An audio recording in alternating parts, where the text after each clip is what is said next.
Did you know, as a general rule, that increasing the temperature of a chemical reaction by 18 degrees Fahrenheit effectively doubles the rate of that reaction?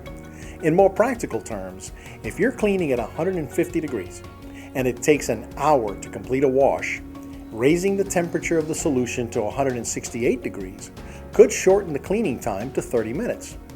Raising that temperature another 18 degrees to 186 could shorten it further downward to 15 minutes.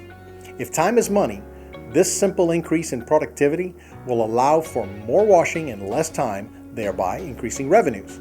Remember, it is a general rule, not an absolute one, and other factors besides temperature could come into play, so it may not always work exactly as predicted. To learn more about how to increase productivity, visit tankwashsolutions.com. Thanks for watching.